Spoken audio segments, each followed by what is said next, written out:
जय सिया राम। मैं आचार्य राजेश श्री राम जन्मभूमि अयोध्या से। प्रिय दर्शकों, प्रस्तुत हुआ आप सबके समक्ष अगस्त महीने का राशिफल लेकर के। और आज नंबर है मिथुन राशि के जातकों का। मिथुन राशि के जातकों के लिए जानेंगे हुए इस महीने का हाल अगस्त में कैसा रहेगा, उनका स्वास्थ्य, धनागमन, धन संचयन, प्रेम, प्यार, शिक्षा, संतान, व्यापार, व्यवसाय, कैरियर, भाग्य, सबके बारे में विस्तार से जानेंगे। साथ ही साथ उन उपायों के बारे में भी जानेंगे जिसको करके इस महीने को आप अपने लिए बेहद खास बना सकते हैं। पहले बता दें, ये वीडियो आपके चंद्र राशि पर आधारित है। यदि आपको अपनी चंद्र राशि नहीं पता है तो अपने प्रचलित नाम के आधार पर इस वीडियो को देखकर लाभ उठा सकते हैं। पहले देखेंगे कि ग्रहों की कैसी स्थिति बन रही है इस महीने मिथुन राशि के जातकों के लिए। ग्रहों ने कैसी फील्डिंग सेट की है। तो आपके राशि स्थान पर दो गुरु बैठे हुए हैं, दैत्य गुरु शुक्राचार्य और देव गुरु बृहस्पति। दोनों आपके राशि स्थान पर आपके विवेक को, आपके व्यक्तित्व को प्रभावित करेंगे पूरे अगस्त महीने। 21 अगस्त तक शुक्र यहीं पर रहने वाले हैं। गुरु तो लंबे समय तक रहेंगे गुरुदेव। शुक्राचार्य 21 अगस्त को स्थान परिवर्तित करके आपके धन स्थान पर विराज जाएंगे। और बुध के साथ यहाँ लक्ष्मी नारायण योग, धन के स्थान पर लक्ष्मी नारायण योग। क्या खूबसूरत योग है मिथुन राशि के जातकों के लिए अगस्त महीने के लिए। सूर्यदेव यहाँ पर रहेंगे 17 अगस्त को। 17 अगस्त के बाद गोचर करके अपनी ही राशि पराक्रम स्थान पर, अपनी ही राशि पर विराज जाएंगे, अर्थात सिंह राशि पर ही आ जाएंगे। केतु के साथ उनका योग बनता हुआ दिख रहा है। सूर्य और केतु का योग अच्छा योग नहीं माना जाता है। केतु ही सूर्य को ग्रहण लगा देता है। केतु के साथ मंगल का ये योग जो पिछले दिनों से बहुत हाहाकारी रहा, बहुत विषम परिस्थितियां पैदा करने वाला था, वो योग भंग हो गया है। अब केतु युद्ध के ग्रह बुध के घर पे आ गए हैं। साथ ही साथ शनि की, वक्री शनि की दृष्टि मंगल पर पड़ रही है। ये थोड़ा सा स्थिति अभी स्फोटक की ओर, ज्वालामुखी योग का निर्माण कर रही है। कुछ मामलों में बहुत फायदेमंद भी है, अभी उसके बारे में जानते हैं। 5वां स्थान, 6वां स्थान, 7वां और 8वां स्थान आपका खाली है। आपके 9वें स्थान भाग्य स्थान पर राहु देव विराजमान है। तो 10वें स्थान पर शनि देव गोचर कर रहे हैं और इस 13 जुलाई से वक्री हो गए हैं 4.5 महीने के लिए। एकादश स्थान और द्वादश स्थान खाली है। क्या होगा इसका परिणाम? सबसे पहले हेल्थ, क्योंकि हेल्थ इज वेल्थ। हेल्थ के स्वामी आपके बनते हैं बुधदेव। बुध गोचर कर रहे हैं आपके द्वितीय स्थान पर, वाणी स्थान पर। और वाणी पे शुक्र भी विराजमान जब हो जाएंगे और सूर्य की तेजी, बड़ा सुंदर समन्वय वाणी में हो रहा है। सॉफ्टनेस, सौंदर्यता, चार्मिंग, कम्युनिकेशन स्किल बहुत सॉफ्टली, बहुत मखमली, और सूर्य का प्रभाव, सूर्य का तेज भी। कुल मिलाकर वाणी पर बहुत प्रभाव आता हुआ दिख रहा है। न केवल वाणी की, संवाद की, बात करने का कौशल बढ़ रहा है, बल्कि सूर्य की तेजी भी आ रही है। और सूर्य यहाँ पर 17 अगस्त तक है। 17 अगस्त तक सूर्य थोड़ा सा वाणी में कभी कभी ज़्यादा तेजी दे देते हैं, कभी ज़्यादा हार्शनेस आ जाती है, लेकिन चिंता करने की बात नहीं है। शुक्र और बुध उन चीज़ों को संभालने के लिए यहाँ पर बैठे रहेंगे। बहुत अच्छे परिणाम यहाँ पर क्रिएट करते हैं। अपनी वाणी से बहुत सारे लाभ आप करें, अपने लिए इकट्ठा करेंगे। तो जब वाणी पर सूर्य का प्रभाव जब बुध के साथ जुड़ेगा, तो एक चीज़ यहाँ पर थोड़ा सा ध्यान रखिएगा कि खान पान पे बहुत ध्यान रखने की मिथुन राशि के जातकों को रहेगी। वाणी के कारण कहीं ऐसा ना हो कि कुछ खान पान में अनियमितता हो जाए, क्योंकि सूर्य यहाँ पर गरम गरम मिर्च मसाले युक्त, तीव्र मसाले युक्त भोजन करने की प्रेरणा देगा। और फिर वहाँ पर कुछ पेट में समस्या आपके पैदा हो सकती है। मुंह में छाले आदि पड़ने की भी संभावना आपको हो सकती है। हाइपर एसिडिटी हो सकती है। थोड़ा खान पान पर आप ध्यान रखेंगे तो कहीं चिंता करने की जरूरत नहीं है। रोग स्थान के स्वामी कौन है? मंगल। कहाँ गोचर कर रहे हैं? 4th स्थान पर। दिग्बल से ही यहाँ पर रहेंगे। शत्रु के राशि पर भी रहने वाले, यद्यपि यहाँ पर कंपोजिट रिलेशनशिप में न्यूट्रल हो जाएंगे, लेकिन फिर भी मंगल यहाँ पर चूँकि रोग स्थान के स्वामी हैं, 4th स्थान पर जा रहे हैं। माता का स्थान है तो माँ के स्वास्थ्य में समस्या पैदा करेंगे। और चूँकि माँ के स्थान पर समस्या पैदा करें, उनके स्वास्थ्य में समस्या पैदा कर रहे हैं, और साथ ही साथ आप में एक एग्रेशन का भाव भी ला सकते हैं 4th का। और न केवल माँ के स्वास्थ्य में समस्या पैदा करेंगे, बल्कि आपके जीवन साथी के भी स्वास्थ्य में समस्या मंगल पैदा कर सकते हैं। थोड़ी सी सावधानी बरतने की आवश्यकता है। वीडियो के अंत में जो उपाय बताए जाए उसको कर लीजिएगा, तो इस समय बहुत आसानी से निकल जाएगा। तो ये तो हुआ रोग की स्थिति। धनागमन की स्थिति कैसी रहने? धनागमन के स्वामी कौन है? मंगल देव। कहाँ आ रहे हैं? 4th स्थान पर। भूमि भवन वाहन से इनकम होती हुई दिख रही है। इनकम कहाँ से होगी? भूमि से। अगर प्रॉपर्टी डीलिंग का काम करते हैं, रियल एस्टेट का काम करते हैं, कृषि संबंधित काम करते हैं, एग्रीकल्चर सेक्टर से जुड़े हुए हैं, उन सब से आपको विशेष लाभ होता हुआ दिख रहा है। आप ईंट भट्टों का काम है आपके पास, आपके पास माइनिंग्स का काम है, आपके पास सीमेंट आदि किससे संबंधित काम है, तो इन सब से विशेष लाभ। कॉन्ट्रैक्टर हैं आप, बिल्डिंग बनाते हैं, सड़कें बनाते हैं, इन सब के लिए मंगल बहुत लाभ, क्योंकि लाभ के स्वामी कहाँ उठकर आ रहे हैं? चतुर्थ स्थान, भूमि, भवन, वाहन, इन सब से आपको विशेष लाभ होता हुआ दिख रहा है। तो जो जो सेक्टर गिनाए हैं यहाँ से आपको लाभ होता हुआ दिख रहा है। लाभ होगा, इनकम बढ़ेगी, इनकम बढ़ेगी, आपकी इच्छाएं भी पूरी होंगी। चतुर्थ से संबंधित इच्छा, क्योंकि इच्छा पूर्ति के स्वामी कहा चतुर्थ पे, वाहन खरीद सकते हैं, गाड़ी खरीद सकते हैं, भूमि खरीद सकते हैं, भूमि के खरीद सकते हैं, बेच भी सकते हैं, दोनों स्थितियों में आपकी लाभ की स्थिति होती हुई दिख रही है। तो ये मंगल आपके लिए बहुत फायदेमंद है। इच्छा पूर्ति कराते हुए दिख रहे हैं, घर में नई साज सज्जाएं भी होती हुई दिख रही है, कुछ नई खरीद फरोख्त भी होती हुई दिख रही है। तो मंगल मिथुन राशि के जातकों के लिए बहुत ही बेनिफिशियल इन दृष्टि से, इनकम की दृष्टि से होता हुआ दिख रहा है। अब इनकम तो हो रही साहब, ये बचेगा कि नहीं, संचित होगा कि नहीं? बिल्कुल संचित होगा, क्योंकि यहाँ पर शुक्र और बुध का लक्ष्मी नारायण योग बन रहा है। धनागमन भी होगा, धन संचयन भी होगा, कुटुंब में, परिवार में कुछ मांगलिक कार्यक्रम भी होते हुए दिख रहे हैं। लक्ष्मी नारायण, तो लक्ष्मी की विशेष कृपा आपके ऊपर बरसने वाली है। धन स्थान पर बैंक बैलेंस बढ़ेगा, संचित कोष बढ़ता हुआ इस महीने दिख रहा है, और संचित कोष से संबंधित जो इच्छा है वो भी पूरी होती हुई आपकी दिख रही है। प्रॉपर्टी प्राप्त, पैटर्नल प्रॉपर्टी प्राप्त हो सकती है आपको। जो पैतृक संपत्ति है किसी विवाद में थी, तो अब इस समय प्राप्ति का समय आ चुका है। और यदि आपकी कुंडली में भी किसी विपरीत ग्रह की दशा नहीं चल रही तो इस समय उत्तम है, आपको वहाँ से लाभ होता हुआ दिख रहा है। पराक्रम स्थान पर सूर्य बैठे हैं, अपने ही घर पर बैठे हुए हैं, और यहाँ से देखेंगे नवम स्थान को, राहु के साथ समसप्तक योग सूर्य का रहेगा, तो केतु के साथ यहाँ पर ग्रहण योग यहाँ पर रहेगा।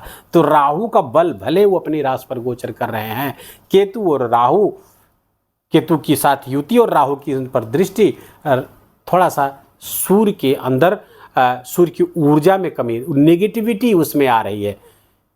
राहु की नेगेटिविटी, केतु की नेगेटिविटी यहाँ पर आ रही। तो केतु जब यहाँ पर नेगेटिव इन्फ्लुएंस देगा तो भाई बहनों से एक अलगाव आप महसूस करेंगे, कुछ ना करने की प्रवृत्ति होगी, प्रोकास्टिनेशन के आप शिकार हो सकते हैं, चीज़ों को कल पे टालने की प्रवृत्ति आपकी हो सकती है, जिसके कारण आपका नुकसान हो सकता है। तो थोड़ा सा ध्यान रहे काम को समय पर पूरा करने, क्योंकि यहाँ पर आत्मबल थोड़ा सा कमज़ोर होता हुआ दिखेगा।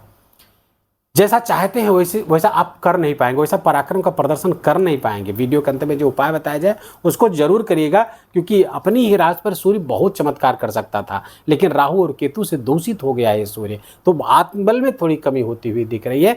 ऊर्जा, जो सूर्य की ऊर्जा वो नकारात्मक होती हुई दिख रही।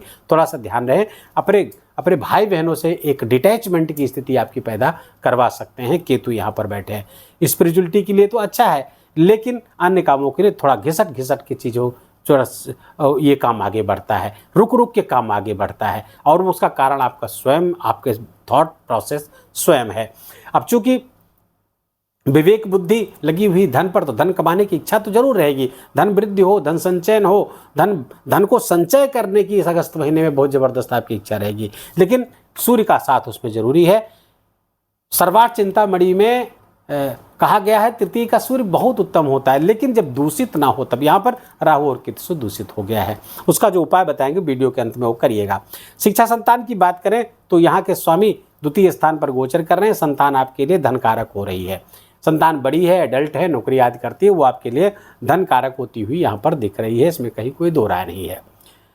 शिक्षा के लिए भी, क्योंकि दो गुरु एकदम मोर्चा संभाले हुए है, आपके राशि पर विचार, आपके थॉट प्रोसेस पर दो गुरुओं का प्रभाव बिल्कुल बना हुआ है, तो ज्ञान अर्जन के लिए बहुत अच्छा समय है, विद्यार्थियों के लिए बहुत अच्छा समय, कंपटीशन से जुड़े हुए लोगों के लिए बहुत अच्छा है, इस समय चल रहा है। आपको इस दिशा में काम करने की आवश्यकता है। अगर आप कंपटीशन आज दे रहे हैं तो आपको बहुत मेहनत से उस पर काम करने की जरूरत है, क्योंकि वक्री शनि आपको बहुत लाभ देने वाला है। वक्री शनि बहुत लाभ देने की स्थिति यहाँ पर बन रहे हैं। अब आते हैं गृहस्थ जीवन। गृहस्थ जीवन के स्वामी देवगुरु बृहस्पति राशि पर बैठ करके, अच्छा गुरु यहाँ पर मिथुन राशि के लिए कि भले केंद्राधिपति योग दो दो केंद्र के स्वामी है इसलिए केंद्राधिपति दोष लगा हुआ है, लेकिन केंद्र का गुरु बहुत बली होता था। वो भी लग्न का एको जीवो यदा लग्ने सर्व योगस्तदा सभा, देवगुरु बृहस्पति के लिए कहा गया। और किम कुर्वन्ते ग्रहे सर्वा, यदि केंद्रस्थ बृहस्पति, केंद्र में बृहस्पति है तो फिर सारे ग्रह मिलकर के भी आपका क्या बिगाड़ लेंगे, ऐसा कहा गया शास्त्रों में। तो गुरु यहाँ पर बली है और बली गुरु की दृष्टि अपने ही घर पर होगी, गृहस्थ जीवन में बहुत अच्छा परिणाम आता हुआ दिख रहा है। लेकिन ध्यान रहे एक चीज़ और, यहाँ पर मंगल की दृष्टि और शनि की भी दृष्टि तो 7वें भाव को विशेष एक्टिवेट कर रही है। गुरु की दृष्टि, शुक्र की दृष्टि, मंगल की दृष्टि, शनि की 10वीं दृष्टि। तो ये 7वें भाव से संबंधित बहुत मिक्स्ड परिणाम आ रहे हैं, क्योंकि अलग अलग ग्रह अलग अलग तरीके से प्रभावित कर रहे हैं। तो गुरु और शुक्र की जहाँ तो बैठे तो प्रेम प्यार बढ़ता हुआ गृहस्थ जीवन में दिख रहा है, इसमें कहीं कोई दो राय नहीं। लेकिन मंगल की चीज़ें जब आएंगी तो जीवन साथी को रक्त संबंधी विकार हो सकते हैं। थोड़ा सा ध्यान रखने की जरूरत है कि जीवन साथी के स्वास्थ्य का ख्याल रखिए, संबंध उनके साथ संबंध बिगड़ने न पाए इस बात का ख्याल रखिए। लड़ाई झगड़ा बात विवाद तू मैं हंसी मजाक में भी ना हो, इस बात का ध्यान रखिएगा। शनि की दृष्टि आ रही है, वक्री शनि की दृष्टि भी यहाँ पर आ रही है। शनि की दृष्टि इसके लिए अच्छी रही है, 10वीं दृष्टि यहाँ पर वक्री भी है, तो थोड़ा और आपके राशि के लिए, चूंकि अष्टम के भी स्वामी हो जाते हैं, उन अष्टम के स्वामी की दृष्टि इस 7वें भाव पर आएगी, थोड़ी समस्याएं ये शनि पैदा कर सकते हैं। तो जो हेल्थ संबंधी समस्या आ रही है, शनि उसमें खलल डाल सकते हैं, उसको चीज़ों को, उस इंटेंसिटी को और बढ़ा सकते हैं। तो स्वास्थ्य का, जीवन साथी के स्वास्थ्य का विशेष ख्याल रखिए। ध्यान रहे बहुत चिंता करने की जरूरत नहीं, क्योंकि देवगुरु बृहस्पति की दृष्टि पड़ रही है। और अभी मैंने बताया 2 श्लोकों के माध्यम से कि गुरु कितना बली है, ऐसी स्थिति में कितना बली होता है। बस आपको प्रयास करने की जरूरत है। जब केंद्राधिपति दोष से दूषित हो जाता है गुरु, तो फिर आपको एक अतिरिक्त प्रयास करने की आवश्यकता होती ताकि वो दोष समाप्त हो जाए और आपको यहाँ से विशेष लाभ की स्थिति बन जाए। तो ये आपके लिए लाभकारी है। भाग्य भाव पर शनि की छाया आ रही है और भाग्य भाव के स्वामी भी शनि है, 9वें स्थान के स्वामी है। शनि वक्री है, वक्री शनि एक घर पीछे का लाभ देने लगता है। तो कुंभ राशि पे आ जाएंगे तो ये आपके भाग्य से जो अड़चने आ रही थी, भाग्य के कारण काम बनता हुआ नहीं दिख रहा है, तो भाग्य बाप का साथ देगा। बड़े बड़े काम आपके बनते हुए दिख रहे हैं, बड़े प्रोजेक्ट आपको प्राप्त होते हुए दिख रहे हैं। किसी नए प्रोजेक्ट पे जा सकते हैं, कुछ ट्रांसफ़र की संभावना आपकी बन सकती है, लेकिन आपके अच्छे के लिए है। काम आपके बहुत अच्छे होते हुए दिख रहे हैं। विदेश से, फॉरेन से जुड़े हुए तो आपके लिए विशेष लाभ की स्थिति बनती हुई दिख रही है। मल्टीनेशनल एमएनसीज में काम करते हैं, एक्सपोर्ट इंपोर्ट का काम है, उस सब में आपको विशेष लाभ की स्थिति होती हुई दिख रही है। पैर का विशेष ख्याल रखेंगे, खासकर घुटने के नीचे की उस पर विशेष ख्याल आपको रखना होगा। थोड़ी समस्या वहाँ पर आती हुई दिख रही है। तो ये रहा राशिफल आपका। लगभग सारी चीज़ें हमने देखी। देखिए मंगल और शनि की दृष्टि का थोड़ा समझ लीजिए, इसका अलग से वीडियो आएगा, उसमें ज़्यादा विस्तार से आप समझ पाएंगे। बस कुछ ही दिनों में, 1-2 दिन में वो अपलोड हो जाएगा। तो मंगल और शनि की दृष्टि विस्फोटक है, ये ज्वालामुखी योग बना रहा है। लेकिन ध्यान रहे ये आपके निजी जीवन पर उसका उतना प्रभाव नहीं पड़ेगा जितना कि वैश्विक स्तर पर पड़ेगा। प्राकृतिक आपदाएं बढ़ सकती है, भूस्खलन, भूकंप आदि की संभावना, युद्धोन्माद की स्थिति बन रही है। तो ये वैश्विक स्तर पर इसका प्रभाव ज़्यादा होगा। लेकिन आर्थिक मंदी की भी स्थिति वैश्विक स्तर पर आ सकती है। कुछ बड़े डिसीजन ऐसे होंगे, अलग अलग देशों में अलग अलग नेताओं लिए जा रहे हैं, क्योंकि ये मीन राशि का शनि सत्ता परिवर्तन के लिए जाना जाता है।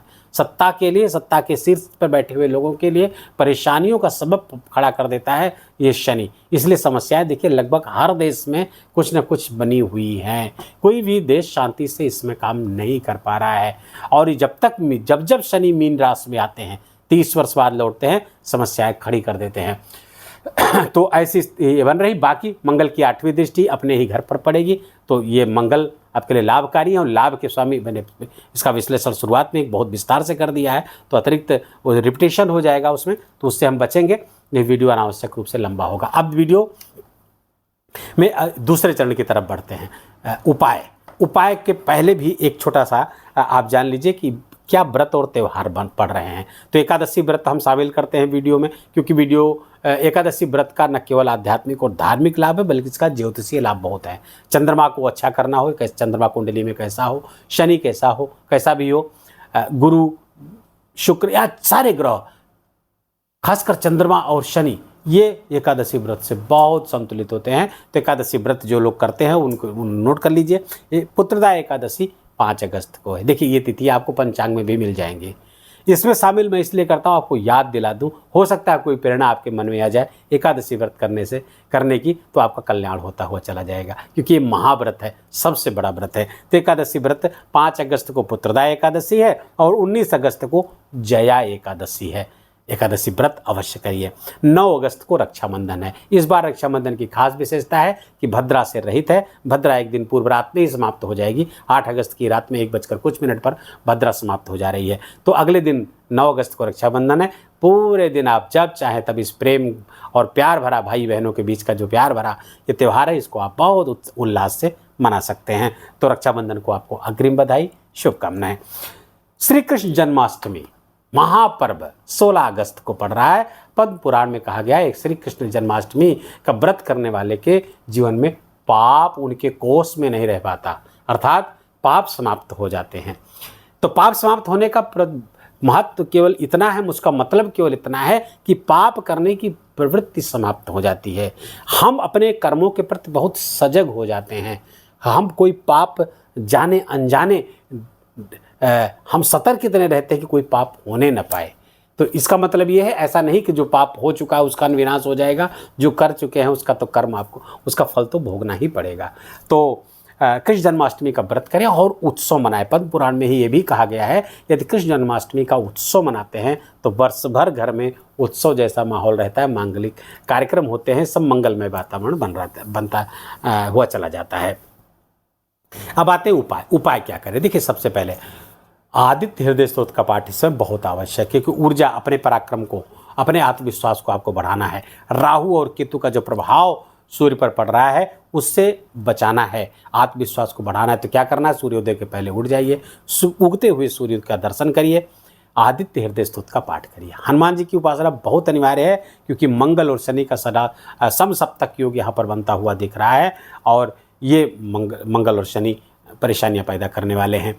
तो मंगल शनि दोनों एक ही देवता की उपासना से सही हो जाते हैं। हनुमान जी की खूब उपासना करिए, उनके मंदिर जाइए, हनुमान चालीसा का पाठ करिए, सुंदरकांड का पाठ, जो भी आपसे हो सके वो उपासना जरूर करें, मंदिर रोज जाइए। बस यही 2 उपाय है। हाँ, एक उपाय और आप कर सकते हैं, लक्ष्मी नारायण योग चूँकि बना हुआ आपके धन भाव पर, ये फलित हो, धन आपकी वृद्धि हो, तो नारायण कवच का पाठ अवश्य करिएगा। श्रीमद् भागवत महापुराण के 6ठे स्कंद का 8वां अध्याय है। इसका पाठ अगर ना कर सके, संस्कृत नहीं पढ़ सकते, तो आप YouTube पे लगाकर इसको एक बार जरूर सुन लिया करें दिन में। बहुत लाभकारी पाठ है, बहुत चमत्कारिक पाठ है। वीडियो को यहीं विराम देंगे। वीडियो अच्छा लगा हो, आपके काम का लगा हो, मेरा बोलना, आपका सुनना दोनों सार्थक हुआ तो कृपा करके वीडियो को लाइक करिएगा, अपनों के साथ शेयर करके उनको भी इसका लाभ दीजिए। कमेंट में जाकर के जय सिया राम लिखना बिल्कुल भी मत भूलिएगा। मेरा विशेष निवेदन, विशेष आग्रह आपसे, करबद्ध प्रार्थना है आपसे। चैनल पर नए हैं तो इसको सब्सक्राइब कर लीजिए, बेल आइकन की घंटी दबा लीजिए, ताकि नए वीडियो का नोटिफिकेशन आप तक सहजता से पहुंचता रहे। अपना बहुत बहुत ख्याल रखिए, अपनों का ख्याल रखिए, माता पिता की खूब खूब सेवा करके उनका आशीर्वाद लीजिए। जय जय सिया राम।